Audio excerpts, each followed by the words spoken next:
welcome. Thank you for joining me once again. We are going to just get right on into this book review, okay?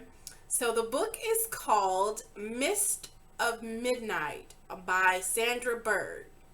Now, I do not have the physical copy of the book, but I will attach a copy of what the cover looks like to this video. So, this is a story set in England with the recollections of life in India. Rebecca is the main character that has escaped the mutiny in India and returned to England. Rebecca arrives to find out that there was an imposter that had made a claim to her family home and fortune. She also discovers a distant cousin, Captain Luke, has also claimed her property and finances. This story takes us on a mystery ride to find out who the imposter is. A collage of who done it and why is afoot in regards to the imposter's untimely death. There is also the challenge to substantiate Rebecca's claim of being the true Miss Rebecca Ravenshaw. Rebecca has to decide who she can and can't trust.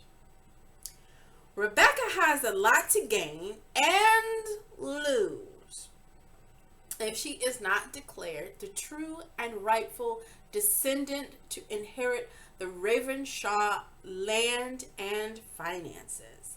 Back in this era, the inheritance would go to the son, and the daughter is married off with a considerable dowry. Well, Rebecca's situation is a bit more dire because her parents and her brother are deceased. Rebecca has been living in India and doesn't have the full etiquette of England high society life. She is relying on strangers to be honest and true. She is relying on a solicitor of the estate to help her prove her identity in a time where snail mail and travel by boat and carriage is the only way of communication abroad. As Rebecca waits to learn her fate about the estate, she turns to finding out what she can of the imposter. Is Captain Luke a good guy or bad guy? Will Rebecca's identity be confirmed? Will Rebecca find out who the imposter was and why the imposter impersonated her? Will Rebecca have to marry to keep her station in life? Will Rebecca be able to continue her family legacy of charitable acts? Well, as always, you'll have to read the book to see how everything unfolds. I'm not going to tell you. This is a slow burn mystery and love story.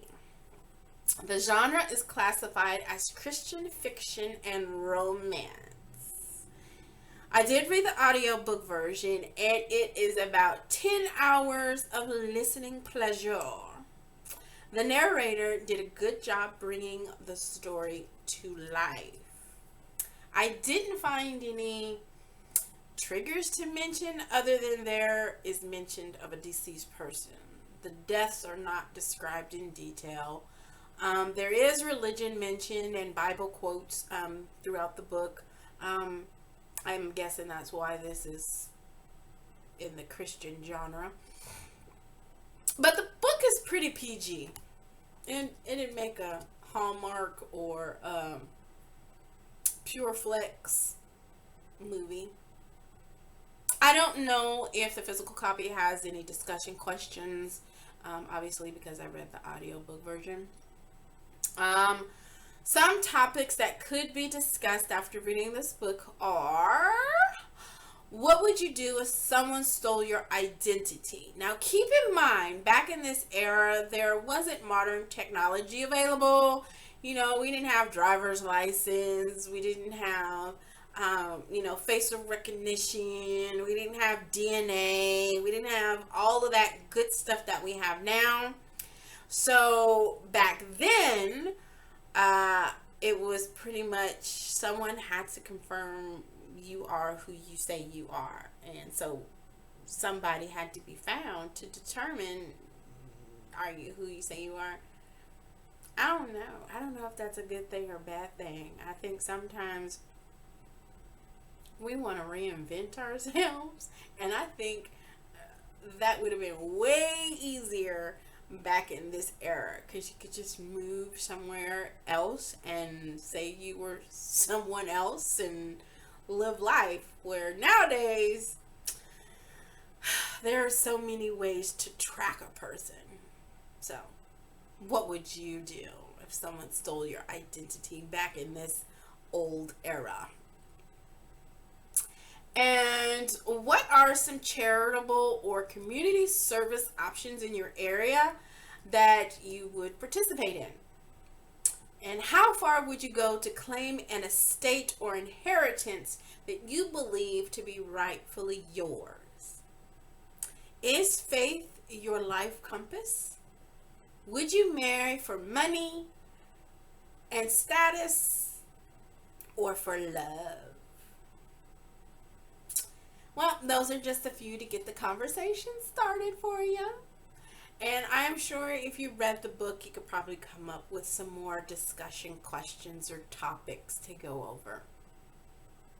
This has been a pleasant change from the reading I've done lately. If you've seen a couple of recent videos, you would definitely understand that this was some light featherweight reading.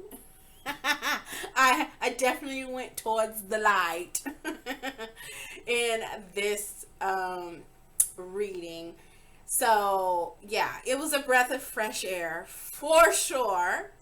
It is an older publication though. This book was back in 2015, and it is the first book in the Daughters of Hampshire series. I think I might be saying that right. And so it's the first one. I think, I don't know, maybe I know of at least 2 more books in this series.